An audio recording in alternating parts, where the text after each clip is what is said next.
All right, welcome everybody to the third webinar of our From Scarcity to Sustainability Vision of the Southern Great Plains through our Abundant Ogallala project that is funded by NFWF. And I'm Darren Gauss with NCAT. I'm in Texas currently. And today we have a great guest, Bret Riley. He's going to talk to us a lot about, a lot of the things that go on with the Abundant Ogallala project. Lee will get us started, and then we'll get to Bret. Cody and I are here for just to monitor the chat, see if there's any questions coming in for Bret. And Bret has said that he will take those questions live, and so we'll just keep an eye on that and ask as we go. As well as I'll be sharing some links throughout the webinar today as well. So thank you, everybody, and Lee, take it away. Thanks a lot, Darren. Appreciate it. Yeah, before we got started, we were just kind of chatting with Bret, and I think we've got a really exciting talk today. Innovative producer, doing a lot of good conservation and production work. Really going to be interested to hear some of the things that he's noticing and some of the successes and challenges that Bret is facing. But yeah, my name is Lee. I have been with NCAT for, since about 2005, working on pasture rangeland management type of issues and such, both in the Intermountain West and now in the East Coast. And basically this, we do these webinars. If you've been a part of these in the past, we're basically doing these in order to raise some awareness on some conservation planning opportunities and get some conversation going amongst producers and agencies and practitioners in the area who are doing some really good work, on the land, specifically for managing water issues with the aquifer and, wildlife management and habitat issues, particularly with the prairie chicken. So our project, Abundant Ogallala, basically regenerative agriculture for a water-wise future in the Southern High Plains, is a project that's funded through NFWF and NCAT as a national kind of nonprofit, nonpartisan organization is working with landowners, farmers, ranchers, agency folks in Colorado, Western Kansas, and Eastern New Mexico to identify resource concerns and help to draft conservation plans that would meet some of those needs. And so within that context today, I'd like to introduce Bret Riley, who many of you know very well. Bret and his wife Kelly and their family operate ranches in southeast New Mexico and in west central Oklahoma, and works with the Western Landowners Alliance as their Southeast New Mexico Resource Coordinator, and is also the co-chairman of the Lesser Prairie Chicken Landowners Alliance. So today, Bret will share his journey that he has gone through navigating all of the conservation work that they've been done on their ranch up to date, including a lot of the partnerships that they've had over the years and the roles that each has had in their success. He'll discuss his efforts at managing for optimal soil health and some of the challenges and the rewards that they've seen, and how their management plan has worked for them and how it has built resiliency into their operations. So what I'm really looking forward to here is Bret's going to give us a look at how the ecological health of rangelands is the way that we can save species such as the lesser prairie chicken, which basically we see that the main reason that they have been in decline is because of loss of their suitable habitat. And he's going to relate the challenges that we face as producers and landowners, where it is difficult to put the ecological health of our operations ahead of economic demands an awful lot of the time. And they've had some successes and some challenges, and I'm really looking forward to hearing your story, Bret. So welcome. Thanks for being here, and I'm going to turn the floor over to you. Okay, well, thank you, Lee, and certainly thank you to NCAT for putting this on, Cody and Darren, and looking forward to visiting today. And at any time, if anybody has any questions, just feel free to holler. I'd like this to be, we'll present kind of what we've seen over the years and the work we've done, and look forward to visiting with those of you on the podcast about things going on and what we see in the future. So Yeah, just a little background. So we ranch, like Lee said, in southeast New Mexico. Would be about 100 miles west of Lubbock or about 60 miles east of Roswell. Most of that ranch is in the sand shinnery country. We've got a little bit of hard ground up on top of Cap Rock, but most of it's down in the sand. So, that certainly presents some challenges at times. I had never ranched in that sand country before. We came here, ranched most of my life, and it was both a challenge, but it was also a blessing for us that the country is really productive if you manage it right and kind of take care of it. So we also have a ranch in west central Oklahoma, north of Elk City, I guess would be the best way to put it, about 40 miles, a little town called Leedy. And so we, utilize this country out here, a lot we do some embryo transfer work and, trying to raise our own bulls. And so we also utilize, wheat pastures around and that type of thing. So it's been an interesting journey, especially contrasting the two different properties. The New Mexico country gets about 14 inches of rain a year, and out here is 26, 27. So it's certainly, different landscapes, different challenges, but both unique in the way that, how you can apply management and see the results from that management. I think it's something that's really been eye-opening to me. So to start out with, I'd like to kind of take you down the journey, I guess, that I've had over the years. Grew up in a cow-calf operation. My grandparents raised me in central New Mexico. Have been involved with, cows my whole life, worn several hats, been in the insurance agency business, oil field business for a while. So, certainly have done other things, but when we got back to full-time ranching, which happened about the time we bought the sand ranch, which was 2012, and we had leased it for about 4 years before that.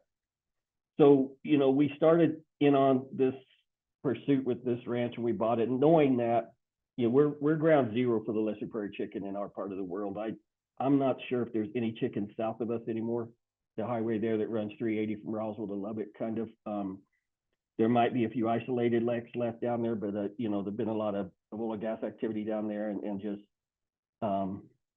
we're just losing them down south of us. So anyway, we kind of feel like it's our responsibility to draw the line and say we're not going to lose them on our country if we can help it. So we started looking at, how do we manage that ranch and still, combine, make sure that it's economically feasible, but, we certainly had some constraints as far as, our ranch is a checkerboard ranch down there. It's BLM, state, and private. And so you have to work with all the different agencies, and, BLM had some pretty high guardrails on, grazing parameters in that prairie chicken country. So we've learned to work with it. And, as the years went on, we tried to figure out the best way, to be, again, as Lee mentioned earlier, I mean, that needle, I think the most important thing that for us to remember is I try to look at it as if there's a gauge and a needle between economic, necessity and ecological health on these landscapes. And that's where we fight, right? I mean, that's the biggest challenge that we have, is to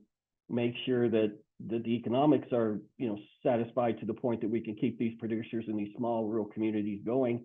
It's, a three-legged stool that I've heard mentioned before, where we have economics, ecology and the social aspects of these communities together. And we have to manage them in a holistic manner so that we can keep all of them vibrant and going. And that's been a challenge, right? Because I think our nation's food policy over the last 7,500 years has been cheap food and trying to keep agriculture at the forefront. So they've challenged us to be as productive as we can be. And I think both farming and ranchers have done that, but I think sometimes we've done it maybe at a little bit too much of a cost on our environment. So we have to really back up a little bit and say, hey, where is that fine line that meets both of those criteria, where we keep the ranchers healthy and successful and out there doing what they do? Because let's not forget their role out there. They're the ones that are putting the blood, sweat, and tears into these properties to make them,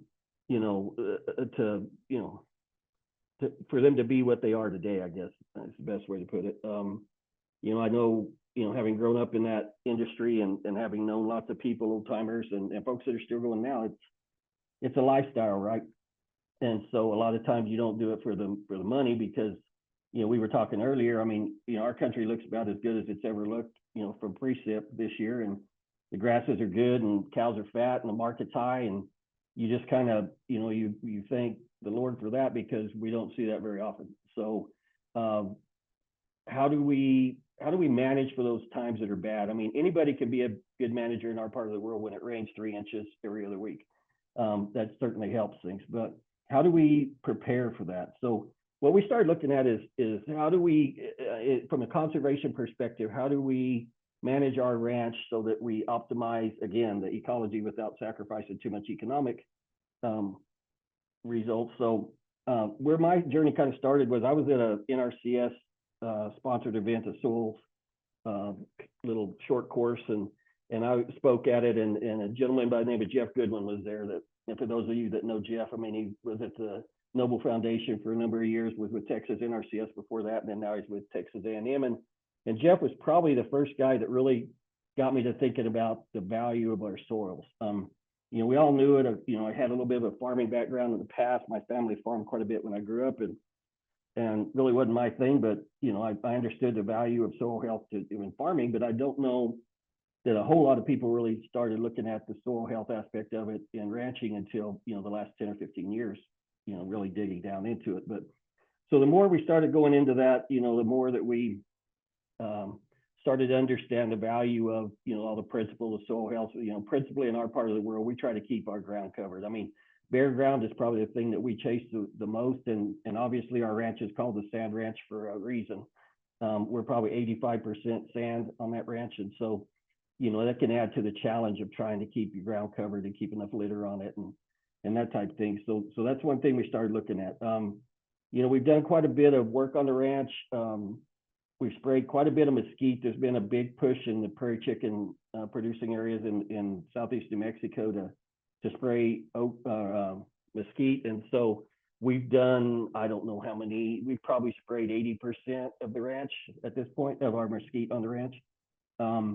And we've done some mastification, and it really makes not only a big difference, I'm sure, for the habitat for the chicken, but it just, the ecology of the area just changes. I mean, you spray that mesquite and you see a response from the grasses automatically the first couple of years, probably a higher one the first couple of years, and then it kind of settles down. And then I didn't know the value of masticating it. And a friend of mine had done quite a bit of it. I was visiting with him, and he told me, oh no, you'll see it. And sure enough, we did. And I can't tell you, maybe it's the scattering of the seed, because I understand that, you know, under those mesquites, those cattle can't get in there. So it's going to be kind of a haven for the kind of grasses, you know, the desirable grasses that we went on these landscapes. And so I don't know if unlocking that is what made the difference, or, you know, I'm not smart enough to tell you what happened, but I can tell you that it did. So, you know, both the spraying of the mesquite and taking them, you know, allowing more water to be available for the other biomass, and then also the, you know, the mastification certainly helped us. We have quite a bit of shinnery in places on the ranch. You know, our permits aren't real bad. We've got a property that's right in the middle of our ranch that's called it's an ACEC for the BLM, for the lesser prairie chicken. And, you know, it's probably more stands of shinnery out there on that ACEC, but, you know, and again, we try not to have a monoculture of it. What we've tried to do on the ranch with the shinnery is go in there and spray it and break it up so that there's a mosaic, which we feel like, you know, speaking with everybody, is good for, you know, for not only for the birds and for the other wildlife, but also in our cattle operation. You know, shinnery can be a lifesaver sometimes when it's, you know, for that month or month and a half that it's really good, you know, from middle of May till the end of June. You know, it's certainly a high value browse for those cattle, and they do very well on it. So, you know, you kind of have to look at what Mother Nature gives you and then take advantage of it and utilize it.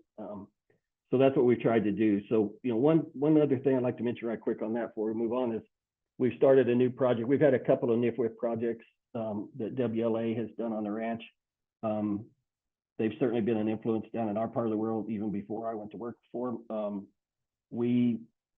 First one we did was a carbon sequestration study, and we brought in Working Lands Coalition out of Utah, and they came in and did the soil sampling. I can't remember. I think they pulled upwards of 400 samples off our ranch and neighbor ranch in that ACEC area. And kind of the long story short, what we found was areas that had been, you know, adaptively grazed and it had some management. We were seeing twice the carbon that we saw in areas that hadn't been grazed in 15 years or so. So I think it's kind of a testament to the other research projects that we're seeing right now, where you know, we fight that narrative, right, where cattle are bad for the environment, and especially when we start getting on public lands, it gets to be a bigger challenge to, you know, sway public's opinion about what that is. You know, those folks that don't want them out there should have done a good job of promoting their end of it, but we need to do a better job of promoting ours. And we're starting to see more, I think, more studies that are coming out now about, you know, the value of proper grazing on these large landscapes, you know, what it does, not only for, you know, the producers and you know, raising beef that we need in society to feed our ever-growing society, but also for, you know, the wildlife that are there. I mean, if you just think about it, you know, it's stale habitat that you get when you take the grazing off of it. You know, it lowers the bug activity, it lowers the forb activity, it lowers so many things that these prairie chickens rely on. So it's kind of, you know, to me, we're kind of going backwards when we look at not utilizing those properties and at least getting some disturbance out there to keep that keep that ecosystem fresh and healthy. I think that's a challenge. So I think we need that. So moving from there, I mean, you know, over the years we've worked with a lot of different organizations, you know, and universities, you know, Texas Tech, New Mexico State, Ohio, or Oklahoma State have all done research projects on us, and worked with those folks quite a bit, and really learned a lot at certain times from them.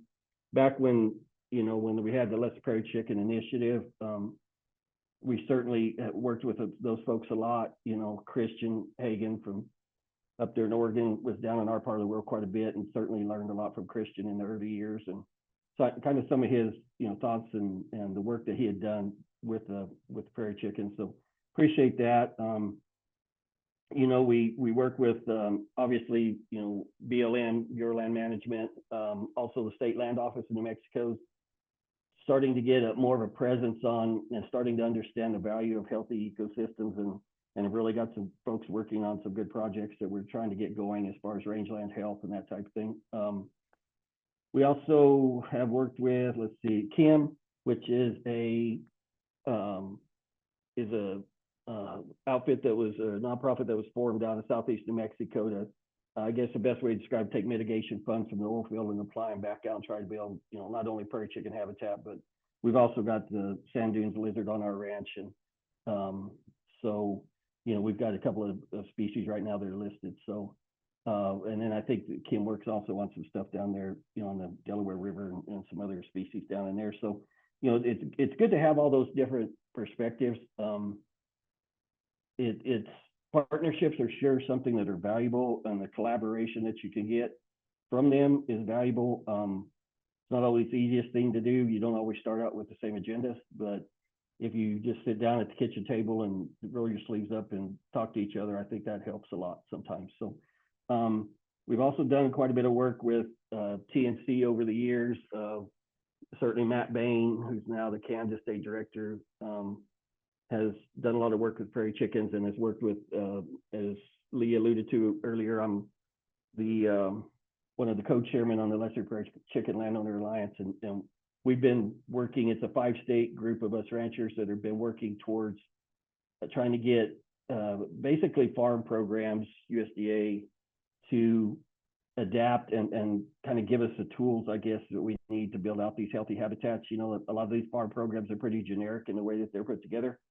And so we've asked for things that would allow us to kind of tweak them a little bit and get the monies back on these landscapes where we need to have them if we're going to protect the, you know, this habitat. So that's been the primary role of that, you know, talking to lots of people, a lot of politicians, a lot of folks in the industry. So it's been a good role. You know, it's part of the North American Grouse Partnership, and Ted Cook, who runs that outfit, you know, is a retired, you know, Fish and Wildlife Service endangered species biologist. And so Ted brought a different perspective to me, certainly, over the years, and gotten to be a good friend. And you know, those guys do a lot of good work, and they do a lot of good work, you know, that they don't have to, right? I mean, they're not paid for it. You know, they're not paid very much for it, in my opinion.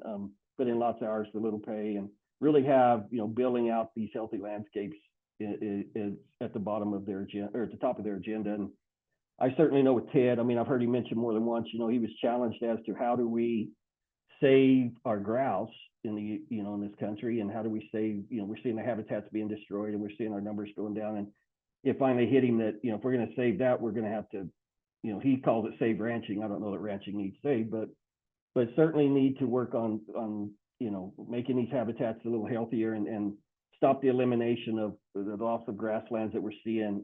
I think I've seen estimates of 1.5 million to 2 million acres a year that we're losing in grasslands every year to the different forms of, disturbance. Either they're being broke up and farmed or building a house on it or something like that. And I think we need to wake up and understand that those are very valuable and that we need to slow down. We'll never completely end it, but we need to slow down that loss of grasslands. And we even need to go back in, I think, in a lot of these marginal farm areas and build a program that allow those farmers to put that back into grass, because that's probably where it needs to be, certainly from a wildlife perspective. So, we've done a little work on that, talked to some folks about that. So that's kind of, where we've been and who we've worked with. I guess to start out the main part of the talk, soil health to me is the most important thing that we can talk about. And it's something that certainly I wasn't as aware of as I am now, years ago when we were ranching. I mean, we all worried about what was on top of the ground and the biomass, but we didn't pay a whole lot of attention to what was under the ground,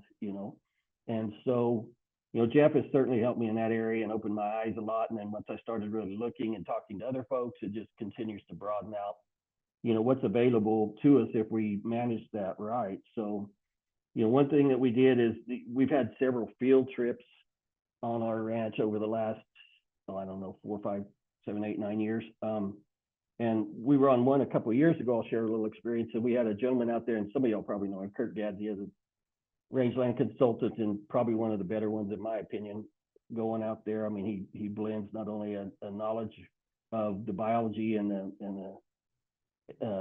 very intelligent man, but also has a lot of common sense and really, it's applicable to those of us that are out there on these landscapes. And he tries to make the science work with the reality of management and the reality of economics and that type of thing. So really, we value his, what he's had to bring to the table, certainly so far. And he was out in the middle of a pasture one day, and one of my neighbors was out there with him, and I walked up and I heard him talking, and my neighbor asked him, he said, we're all about trying to change, putting in grazing plans. We're all about trying, to understand what it takes to make our rangelands more ecologically sound and healthy. But he said, the problem is, all I hear when I watch videos or when I hear people talk is about intensive grazing and, high intensity, short duration type grazing. And he said, on these large landscapes, it's just not possible.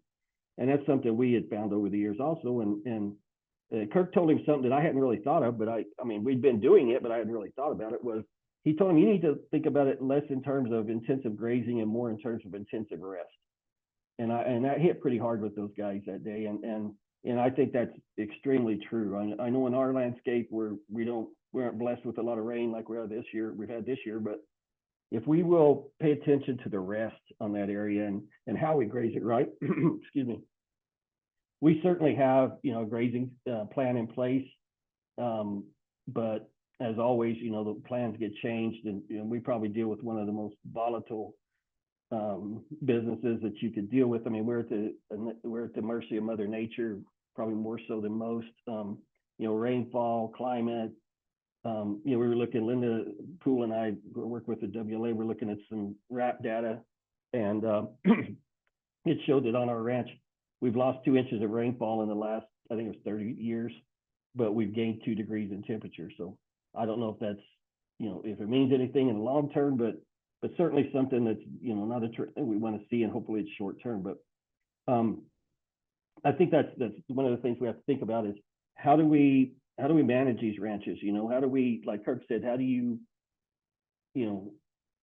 make your, I guess the way we manage it, the principal theory behind our management is the rest. I mean, we will utilize some country, but say we have a plan to rotate, and we don't get to rotate that way because the rainfall didn't happen. I mean, it'll rain on one side of the ranch and not the other some years. And those of you out there in production agriculture understand that it's not a consistent, you don't go in and pencil in how much rain you've got in every part of the ranch. So it certainly leads to some challenges. So what we've seen though is if we go in a grazing area pretty hard, then we'll give it at least 2 growing seasons to come back. And we've had pretty good success doing that. And we've also had a lot of success in the way that we graze it.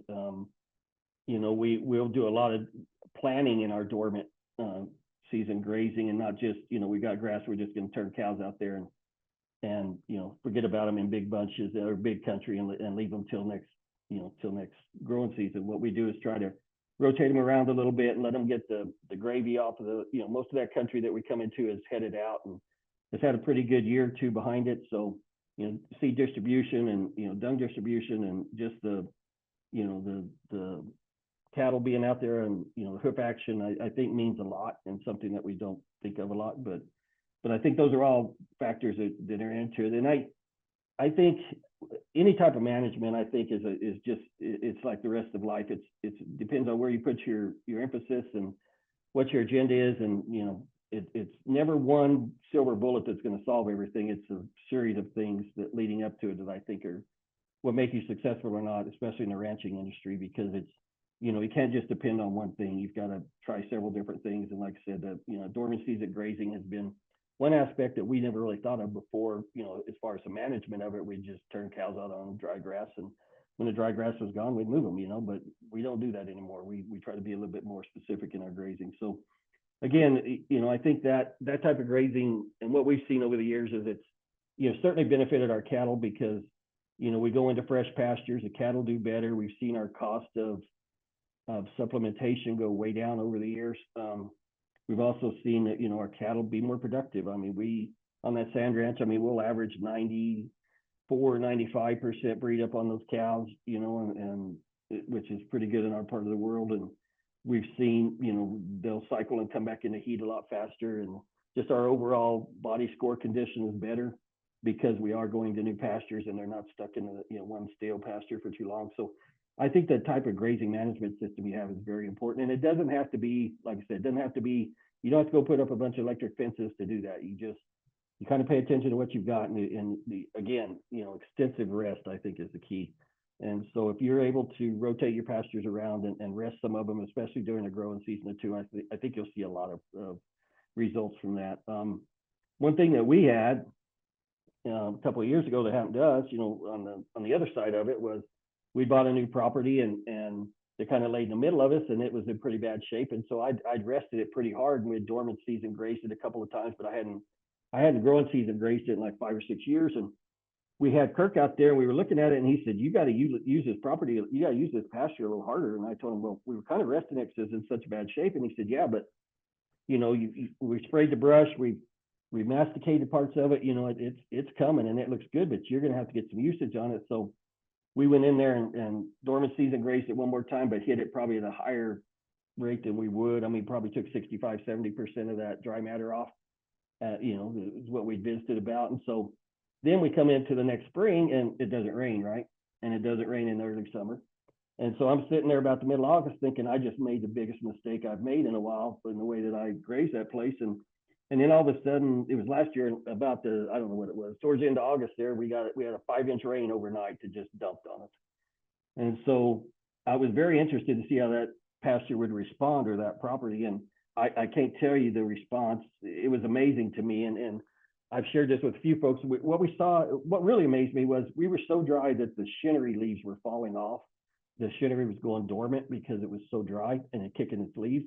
And what we saw from the response of that rain was all of a sudden we had big blue stem, all the desirable grasses, some side oats and different stuff like that just started springing up in those monocultures of shinnery because they didn't have that shinnery competing with it for moisture because the shinnery had already gone dormant. And so they still had a growing season. And it changed some of those monocultures of shinnery. I couldn't believe how much grass we had in them after that. So it just goes to show you that, with proper management, if you give that landscape a chance, it will respond. Now, how much time you have to give it or how much you have to do to it, it's different for every location, right? And every landscape, different precip levels, different growing seasons, that type of thing. But I think, the key is that rest. And then I think healthy soils is probably the thing that we've seen in the last, I'm going to say 5 to 7 years that has really improved on our ranch, is that we might get dry for a while and we might have a 6-month period where we don't have any precip. But when we do have it, it seems like our grasses now and our whole landscape respond a whole lot better than they did before, when we were just continuous grazing, or, really that ranch had been continuous grazed before we bought it. I just think if you think about it as a living organism, you think, anything you stress to that level, and if you overgraze something, you're just continually hammering on it. And those roots and the microbiology in the soil is so stressed that when it does rain, I mean, it takes it a while just to build back up to where it can function again and grow again. But if those soils are healthy, then when you do get the rain, they just explode and come back. And that's probably one of the biggest things we've seen on our ranch that really build towards resiliency, which is something that we're, extremely interested in. And, in our part of the world, it's not if you're going to have a drought, it's when you're going to have a drought and how long it's going to last. I would say we're probably in the drought, on the drought map, we're probably on that map a lot more than we're off of it. And so I was looking the other day, they still even have a part of that ranch on the map right now. And I don't know why, because we've had some rain, but I know those things aren't exact. But yeah, I think, building that resiliency and being, I don't want to say drought proof, because you're never drought proof. You're always susceptible to Mother Nature, but building that into that landscape to where, everything is healthy, both the soils and the biomass, it just makes the world of difference if you're not stressing, your natural resources too hard. And so I think that's a challenge that we have, and it's something that we've looked at with WLA and other organizations are certainly, we're not the only ones, but we certainly put a lot of faith or attention towards how do we build out these healthier landscapes? How do we build a program that will allow these producers, most of them that I know want to have, a lot of standing grass. They want to have the wildlife, on their properties. They want to have, their livestock operation be healthy and the cattle do well and cut down on the inputs. And that all sounds good, but when there's a land payment to be made and is a decision whether you run 15 cows on that section, you run 20, it's probably going to be 20 is what we're seeing because of the pressures of the economic side over the last 50, 75 years. So like I said earlier, it's led to probably a lot of landscapes being used a little harder than what they probably should have been. And so how do we build that program so that we can move that needle from just the economic side of it back towards the ecological side a lot more, and at least half and half. So that's something we're working on with WLA. We're certainly probing in, like everybody else, probing into these ecosystem service markets. That's something that Jeff and I had talked about years and years ago, and back then it was principally the carbon part of it. I don't know anymore. I don't know that that's the case. I think the value is probably going to be in stacking the different ecological services that we can come up with. So again, how does that look? What does that look like? And so those are questions we're asking right now, and those are certainly some things.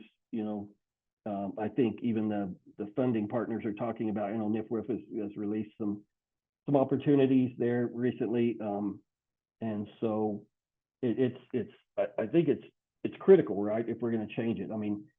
I go back to the Lesser Prairie Chicken Alliance and the work that I do over there, and that's we basically work within what was the original range of the Lesser Prairie Chicken. And so how do we increase that ecological health on these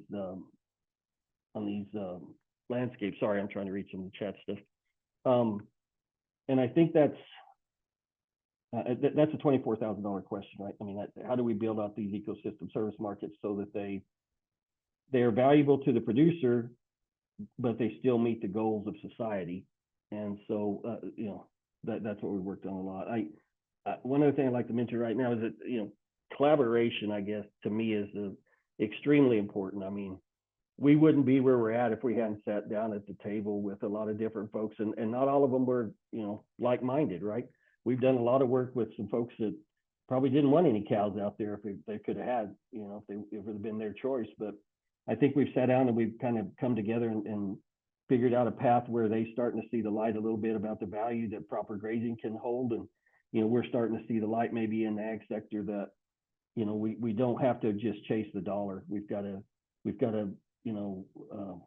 go back to that dashboard where we've got economic and ecological health. And I think ecological health is certainly something that maybe we haven't been paying enough attention to, but something that I think is going to be vital. Because let's be honest, what we're doing is not working, because we're losing grassland, we're losing producers, and so we've got to think outside the box to build something that will kind of solve those problems. I guess into the future, ecosystem service markets are something that, like I said, we're certainly right in the middle of, and something that takes up a lot of my thought process anyway, which is harder to do as you get older. You get fewer hours to do it on, and brain doesn't work quite as good as it used to, but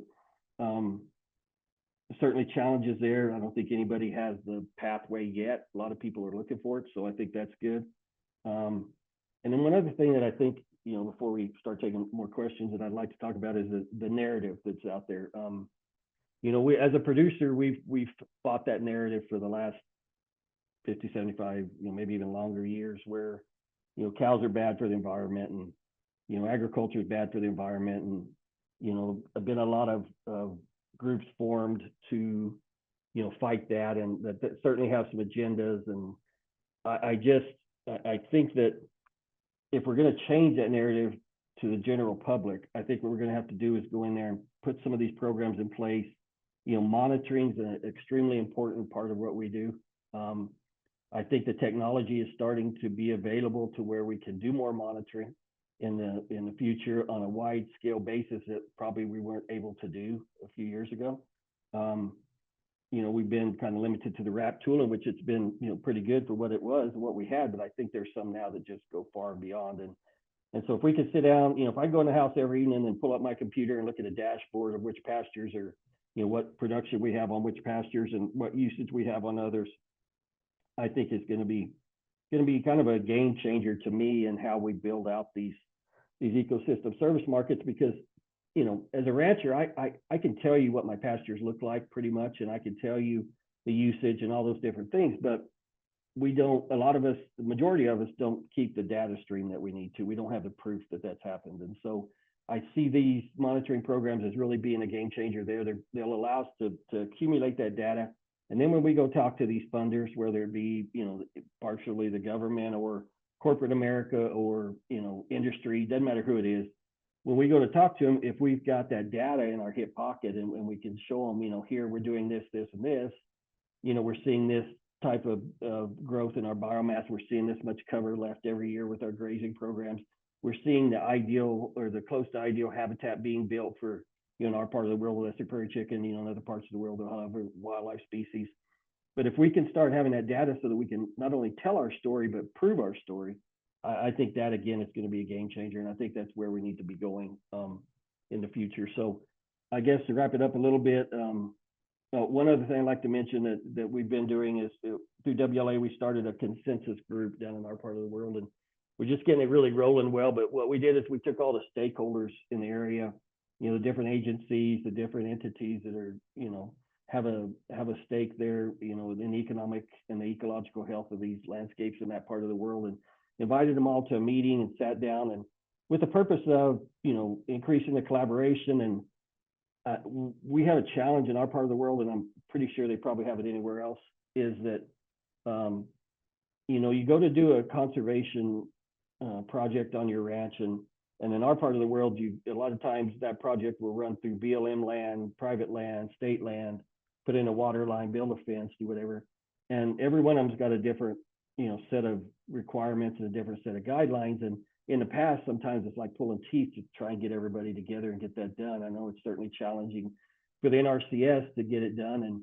And so we felt like if we could bring everybody to the table and sit down and talk about things and see that we've got, again, a lot more in common than we have the differences. So, how do we streamline these activities? How do we make it easier for these producers to get out there on that landscape and put in these conservation efforts that, they want to put in because they see the value in them, but also that we need there to, implement these programs like adaptive grazing and that type of stuff. I guess other thing I'll mention that I didn't earlier was that we have the second grant that we have there on the ranch. We're not only looking at ecosystem service markets, but we were supplied with some virtual collars, and we've got 225 cows collared now. And so we're starting to see some of the results from that, and how we can use that as a tool to build, certainly in our part of the world, to build this prairie chicken habitat where they need such a mosaic of structure at different times of the year, depending on whether they're, whether they're brooming on the, the leks, or whether they're, in the nesting phase, or, whatever the case may be, they, certainly require different types of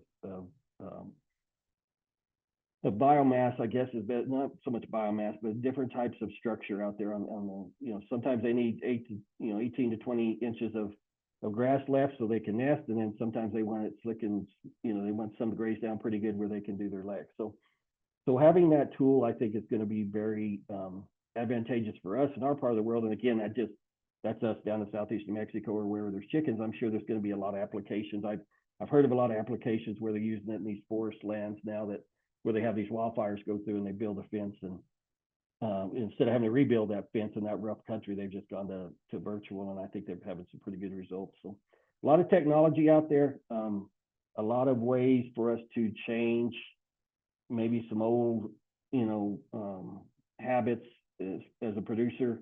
We're just as guilty as everybody else. Somebody will ask you why you're doing something, you say, well, because that's the way my dad or my granddad did it.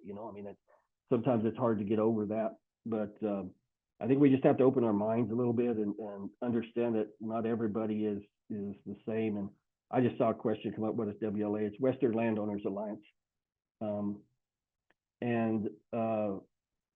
I just feel like we have a lot of opportunity right now out there in front of us. I know there's been a little bit of doom and gloom the last 6 months because of, change of politics, excuse me. And it's led to some, pulling back on some programs. But I think if we look at the opportunities that are there and talk to those folks, maybe I think there's going to be some space there for us to move forward with a lot of these other programs. And I prefer to look at it as the glass is half full instead of half empty. So we're looking forward to what the future has. We're excited about some of the results we've seen so far.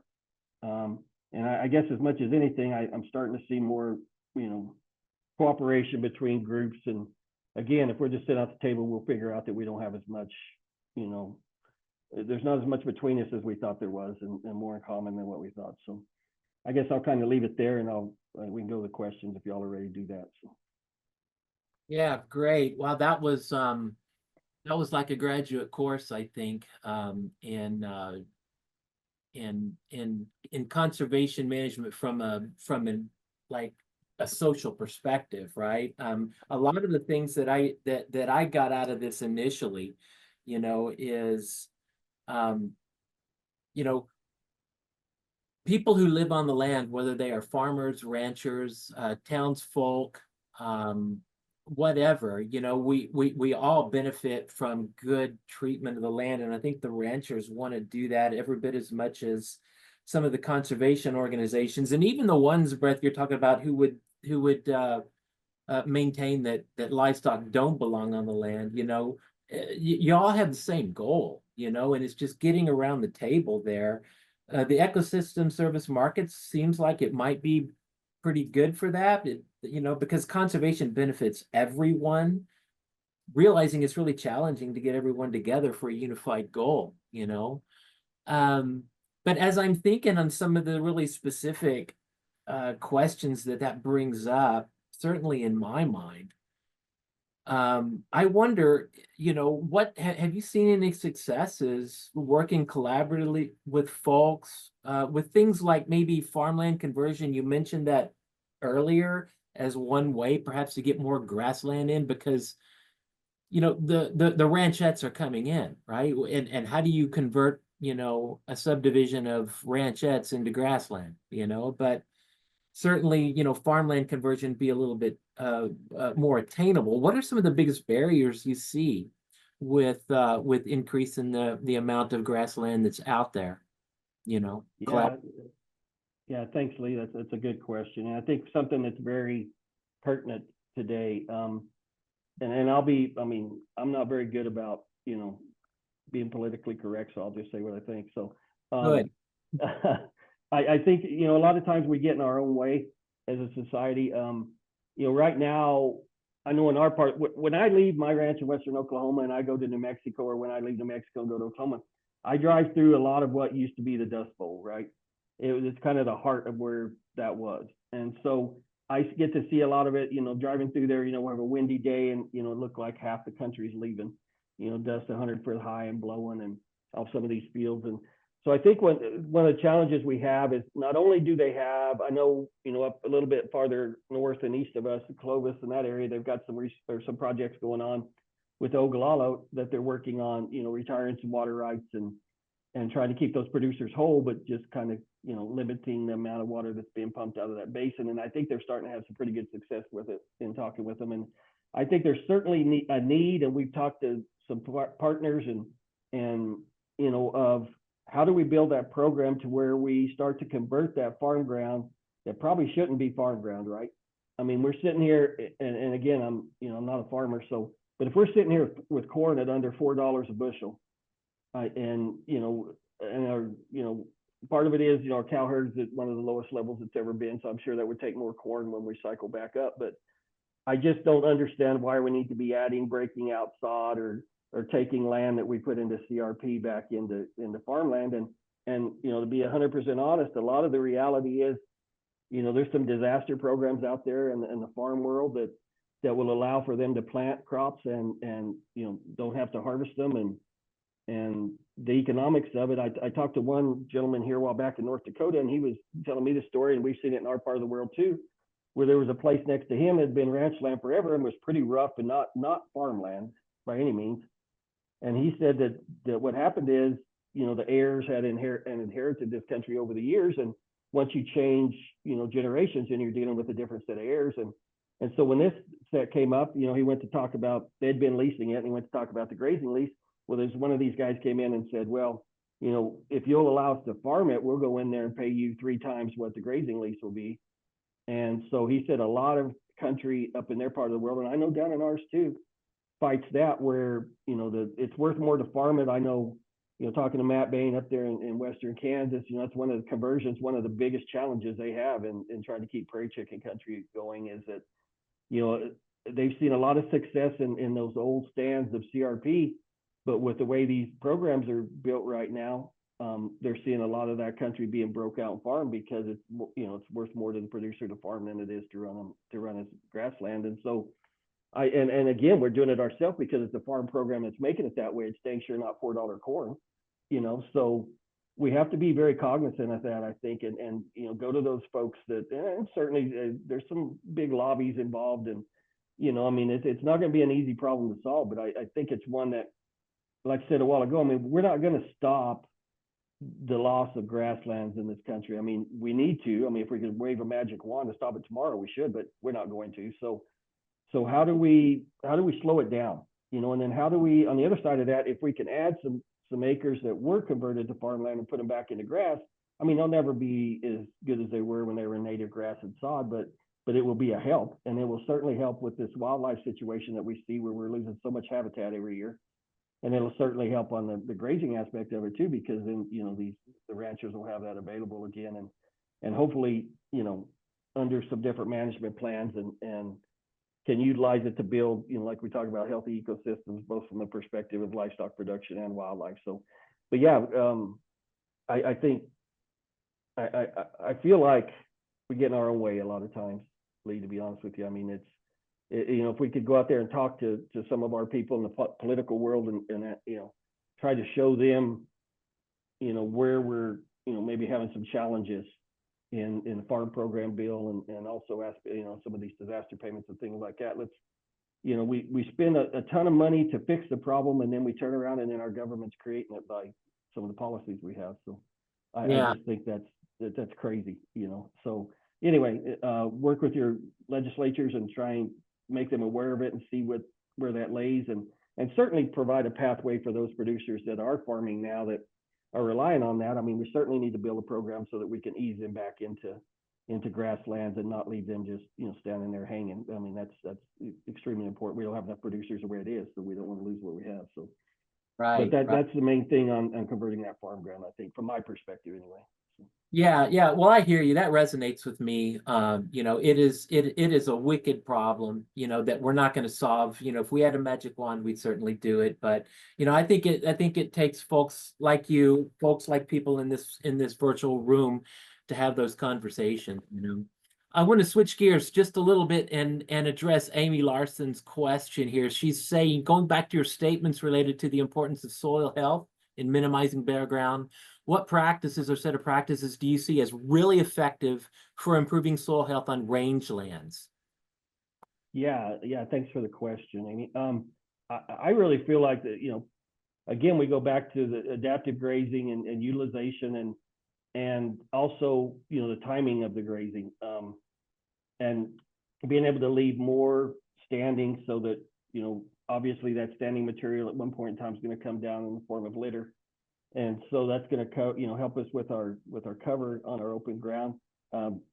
Probably the utilization aspect of it is probably the toughest. Again, fighting that age-old question of, I can run fewer cows on this operation, and I can probably increase the ecological health by allowing it to have more rest. But from an economic standpoint, how do I do that? Because I've got to pay a ranch payment and pay for my kids who are going to college. So the real life questions that have to be asked, and I think that's where these ecosystem service markets might come in and kind of provide us with a little bit of help there. But as far as what we do, like I said, we have a rotational grazing plan. When we graze our country during the growing season, we try not to stay there more than 2 to 3 weeks before we move pastures, so that we're not just hammering it during the growing season.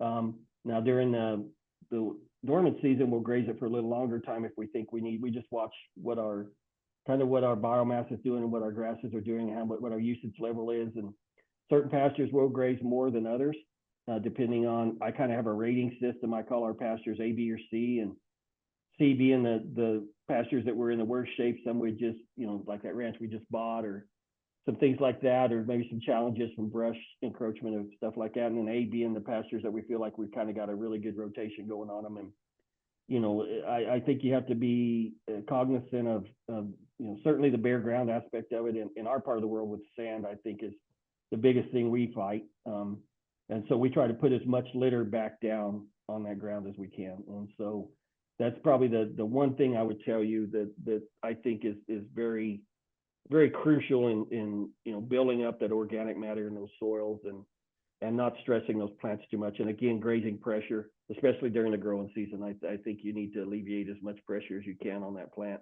and allow it to do its thing.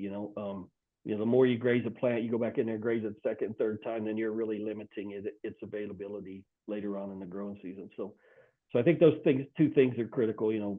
Stocking at the right rates to have enough standing, or leaving enough standing, biomass that'll go back down on the ground for litter, and then also the timing of grazing it when it's during the growing season.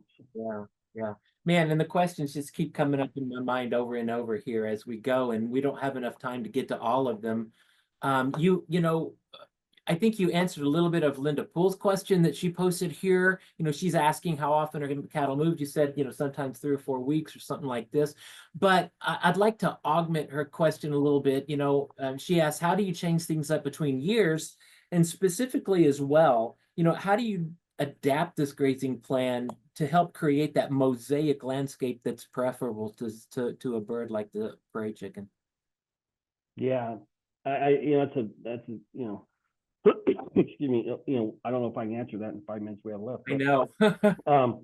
Yeah, I guess we try to watch our rainfall patterns. We try to watch our grass and our biomass, the health of it, what stage it's at as far as grazing. I mean, like I said, we'll have a grazing plan. I've got a 3-year grazing plan right out in front of me right now, and I know which pastures I want to hit, but Mother Nature doesn't agree with my grazing plan. So there'll be times when we have rain in some parts of the ranch that we don't have in others, and we'll adjust it a little bit. But yeah, I think certainly, paying attention to soil health and paying attention to, what that does for, you don't think about how soil health will affect your bottom line, or you don't think about how does soil health make my cows, make me have or create the opportunity for me to have a lower cost of production and a higher, breed up rate. And how does soil health do that? But it does. I mean, if soil health is the foundation of everything that we do out here on these rangelands. I mean, if we don't pay attention to it, then we're going to suffer in some way, shape, or form. And so I think that's something that folks are starting to see is, how do we increase that? I mean, that's the, the most important question in my mind. So I'll stop there and maybe we get to another question. Okay, yeah, let's move as quick as we can here because this has been a really, really good hour. But maybe you could kind of end and wrap us up a little bit for a few minutes, addressing some of the ways that you monitor and how you observe and what are some of the tools you use in order to let you know you're doing a good job. What are your indicators that you're looking at for measuring soil health for good land stewardship? Yeah, I think, in the past, it's been, paying attention to the principles, trying to see if we're getting more cover out there on our ground, if we're, starting to get, and I don't even care, we got parts of the ranch where we had a lot of open sand when we first bought it. And we had some, what a lot of folks would call undesirables coming in there, where we had some layman's love grass and some forbs and stuff like that. But in my mind, I'll take anything that'll grow there, that'll put a growing root in the ground and some cover on that landscape to try and tie that land down and to provide that armor, that we all want on that soil. So yeah, we try to, I think you have to look outside the box every now and then. One's man's, some that's important to one operator might not be important to the next one, but certainly, and I'll use layman's as a perfect example of that. It comes on early, it'll green up every time it rains. I mean, is the forage value that good? No, it's not. When it goes, when it gets, when it reaches its desired height and it starts to dry down, the protein in it goes to almost nothing. But I've heard a lot of folks in our part of the world call it rescue grass too, because when it gets dry, you've got that layman standing out there and you don't have to feed any hay. So that's, one of the things that we look at. And so, but no, the other thing about it is it has provided us a lot of litter over the years because it goes down pretty fast. And so, it might not be the most desirable one, and we're going to manage towards having more desirable grasses. That's one of the things that we try to do. You asked me what we look for. We look for species in our grasses. We try to look for diversity in our grasses, and make sure that we, those key species that we're looking at, that we're on the, we're coming up in our percentages instead of declining in how much of it we have out there. So those are kind of the things we look at. There's some new tools out there for monitoring. I won't get into that. I won't give anybody, you can look and just search for it. But I think landscape-wide monitoring is a real challenge that we've had in the past. And I think we've got some of the tools available right now, and then they're getting better every day. So that's what I would challenge everybody to do, is just, pay attention to the soils, make sure you get that ground cover, and then, look for these monitoring companies that are popping up that are going to allow us to do widespread landscape-wide monitoring that we weren't able to do in the past because it was cost prohibitive. So Sure. Excellent. Well, Bret, this has been fantastic. What a great hour. I could go on forever. I just listening to you talk, I think you could as well. We barely covered some of the questions I think that I wanted to talk to, but what we did talk about was robust, and I really appreciate having you on. Thank you so much, Bret. We're running up at 1 o'clock right now, and I guess Darren, maybe I'll turn it back to you. Maybe I'll allow you to close us out, if you will. Just bring us to a close. We do have another webinar coming up on September 12th. Yeah, just thank you, Bret, for all your amazing information, and thank you for everyone joining us today. I put some links in the chat. Hopefully you were able to save that for later, as well as being able to go back and watch our past 2 webinars. This webinar with Bret will be on our YouTube channel very soon, so keep an eye out for that. And like Lee said, our next webinar will be September the 12th. I think it's a little bit later in the afternoon, but just keep an eye out in your email. If you were part of any of these webinars, you should get that directly in your email when we do set the date and time for that. And yeah, just thanks everyone. Thanks, Bret. Everybody have a great afternoon. Thanks, guys. Appreciate you. Thank you. Thank you. Yeah.